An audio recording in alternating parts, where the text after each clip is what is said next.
Hi, I'm Jamie with The Saving Secret, where I help you be more intentional with your money.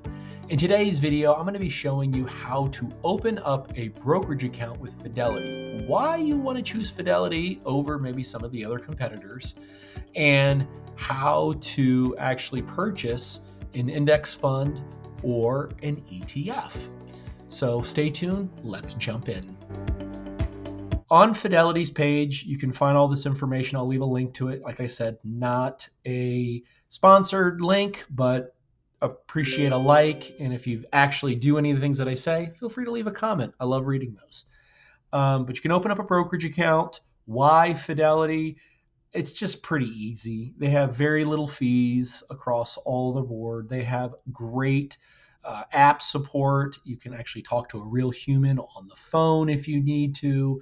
They have advanced trading, but really their mobile platform or their desktop or laptop is very easy to use.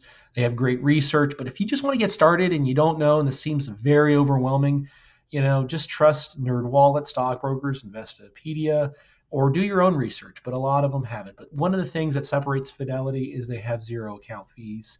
They offer fractional shares with ETFs, which is similar to buying an index fund, is you can just basically buy it for a specific price rather than the number of shares. Fidelity offers that, and they offer an zero expense index mutual funds, which nobody else offers, which is great when you get it with Fidelity. So how to get started, open up the brokerage account. Once you open up the brokerage account, they're going to ask you a few questions. It should only take 5 minutes. Then you're going to need to fund the account. Once you have your money in there, you'll notice something that will ask you about core position. So I just want to spend just 1 minute on what core position is.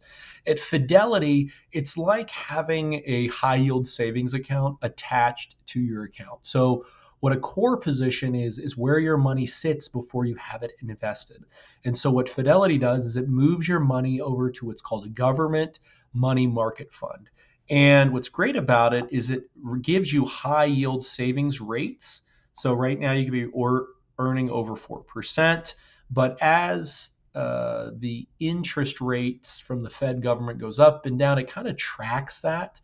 And so you're not tied to a bank's willingness to give you specific rates. And so this account has $380 billion worth of funds in it. So all the different accounts at Fidelity use what's called a core position. Most of them have SPAXX. And so you know that even if you deposit money into your brokerage account, but you fail to invest it, you're still going to make some kind of a return. But obviously, you're not here for just that. But just as a side note, I don't personally have a savings account. I use my brokerage account at Fidelity as a place to store my emergency fund, have access to capital, and really, because I know that I'm going to be earning a high yield savings rate without having my money tied up at a bank. So that's the core position. If you see what SPAXX is, that's what it is. So you have your account open, you've got your money in there, maybe it moved over to SPX, you're ready to make the transaction. How do you do it? It's pretty simple. You got to figure out what you want to invest in. That video is not this video, so you can look at a lot of different people's videos about what to invest in, but I'm going to show you two options. One is an ETF, which trades like a stock. So we're going to use that, and that is ticker symbol SPLG. So this is one of the particular accounts that I like to use. It's the S&P 500, and it trades as an ETF. So an ETF will ask you a couple different things. If you don't see this exact one, you can click the View Simplified or change it, but you want to do a buy. Now, technically, the stock market is not open at the time of filming this video, but I'll show you how it could work nonetheless. So you click this button. If you have how much money you want to invest, maybe you have $1,000, it'll tell you how many shares you're purchasing at the purchase price. If you say, hey, I don't really want to go half shares, but Fidelity does allow you to do that, you can say, hey, I want to buy 15. How much would it cost me? There's your dollar amount.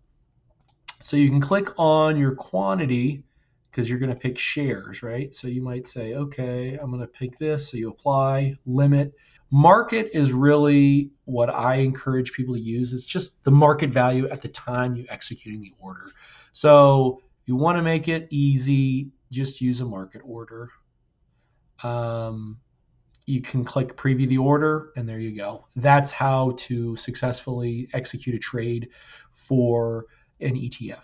Now, a little bit different for if you want to do a mutual fund index fund. This is personally my favorite mutual fund index fund. But really, it's a little bit easier. You just hit buy, you select your dollar amount, because that's how index funds work. You can actually set these up as automatic. You can set up your dollar amount, and then you just preview the order and you're done. So again, that's how you get started with investing. It's not rocket science. Again, getting started buying the S&P 500 is a great way to get started, to buy and hold. But again, as you open this account, you're going to learn more, and you're going to want to try to figure out ways to invest more. I encourage people to set up automatic deposits into their brokerage account, or me personally, I set up direct deposit, so you have funds going with Fidelity. But there you have it. I hope you found this video helpful. Again, let me know if you opened up a brokerage account and you're investing. It's not that hard. You can do this. You're going to win with money. I'm here to help cheer you along the way. Thank you so much for watching, and have a great day.